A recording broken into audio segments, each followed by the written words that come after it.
دوستوں میم سے محبت کی آنے والی ایپیسوڈز میں آپ دیکھیں گے اپنے دادا کے کہنے پر طلحہ سے شادی تو کر لیتی ہے، لیکن اس کو اندر ہی اندر بہت ہی زیادہ گلٹ ہوتا ہے اور وہ بہت ہی زیادہ غصے میں ہوتی ہے۔ جیسے ہی وہ طلحہ کے گھر آتی ہے، وہ وہاں پر موہت کی خوشی کو دیکھ کر چپ ہو جاتی ہے اور عابد کا یوں ہنستا ہوا چہرہ دیکھ کر وہ اپنے غصے کو بھول جاتی ہے۔ لیکن جیسے ہی روشی کو اپنے روم میں جا کر بٹھایا جاتا ہے تو وہاں پر روشی اپنی چیزیں بہت ہی زیادہ غصے سے پھینکے اپنے دل ہی دل میں کہے گی کہ یہ میں نے کیا حماقت کر دی ہے،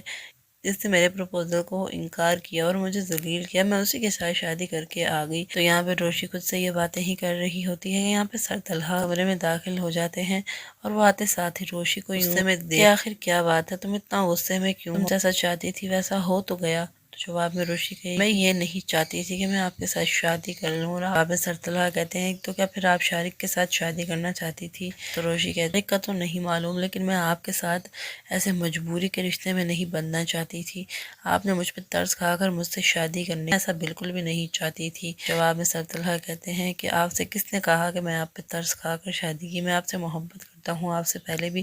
غالباً اعتراف کر چکا ہوں۔ تو جواب میں روشی کہتی ہے وہ محبت تو آپ سبیکا سے بھی کرتے تھے، آپ نے پھر اس کے ساتھ شادی کیوں نہیں کی؟ طلحہ کہ سبیکا والے معاملے کا تو تمہیں میں بتانا ہی بھول گیا، وہ معاملہ تو میں نے کب کا ختم کر دیا تھا، تم سے شادی سے پہلے ہی میرا بریک اپ ہو گیا تھا اور ہماری انگیجمنٹ بھی ٹوٹ گئی تھی۔ یہاں پہ روشی بہت ہی زیادہ ہے جا کر اپنے کپڑے وغیرہ چینج کر کے آ جاتی ہے اور سو جاتی ہے۔ جب شارق کی ماں کو معلوم ہوگا کہ روشی نے ہی اس کے بیٹے کو اندر کروایا ہے، روشی نے سائبر کرائمز کے ذریعے پر کروایا ہے تاکہ اس کے ساتھ شادی بھی نہ ہو سکے اور اس کو اس کی غلطی کی سزا بھی مل جائے، تو یہاں پر اس کی ماں جیسے ہی ان سب باتیں خبر ہوتی ہے تو وہ سیدھا روشی کے گھر والوں کے پاس آتی ہے اور ان کو آ کر خوب زیادہ باتیں سناتی ہے، ان کو کافی اچھا خاصا ذلیل کر کر وہاں سے چلی جاتی ہے۔ یہاں پہ ماہین اپنی بہن روشی کو سارا معاملہ کال پہ بتا رہی ہوتی ہے، روشی سے کہتی ہے کہ تم نے ہم سے اتنی سب باتیں کیوں چھپائی، آخر تم نے ہمیں صاف صاف کیوں نہیں بتا دیا کہ وہ لڑکا تمہیں بلیک میل کر رہا ہے۔ یہاں پر روشی اس سے کچھ کہنے ہی والی ہوتی ہے کہ پیچھے سے طلحہ روشی اور اس کی بہن کی ساری یہ باتیں سن لیتے ہیں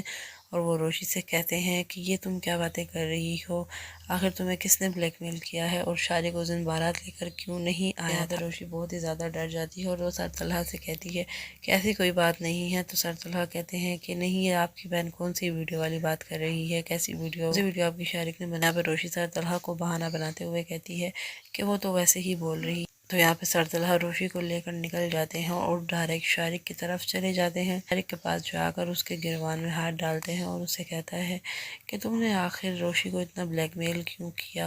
اور اگر مجھے پہلے معلوم ہوتا کہ تم اتنے گھٹیا نکلو گے تو تمہیں میں وہاں اپنے آفس سے زندہ ہی نہ نکلنے دیتا۔ تو یہاں پہ روشی ان کو یوں لڑتے ہوئے دیکھ کر طلحہ کو بہت ہی منع کرتی ہے، لیکن وہ ہرگز بھی منع نہیں ہوتے اور وہ ان کو وہیں پر بہت ہی زیادہ مارنے لگ جاتے ہیں۔ تو یہاں پر پولیس ان کو بھی روکنے کی کوشش کرے، طلحہ شارق سے کہیں گے کہ آئندہ کے بعد اگر تم مجھے روشی کے آس پاس بھی دکھائی دیے تو مجھ سے برا کوئی نہیں ہوگا، میں تمہیں اپنے ہاتھوں سے مار دوں گا۔ تو یہاں پہ طلحہ سائبر کرائم والوں سے کہتا ہے کہ اس کو کڑی سے کڑی سزا دیں اور اس کو بالکل بھی باہر نہ آنے دیں جب تک اس کو اپنی غلطی کا احساس نہ۔ یہاں پہ روشی جب یہ سارا کچھ دیکھے گی تو اس کے دل میں بھی یہ آ جائے گا کہ طلحہ اس سے واقعی میں ہی محبت کرتا ہے اور اس کی خاطر اس نے شارق کو بہت ہی زیادہ ذلیل کیا۔ تو آپ کو کیا لگتا ہے؟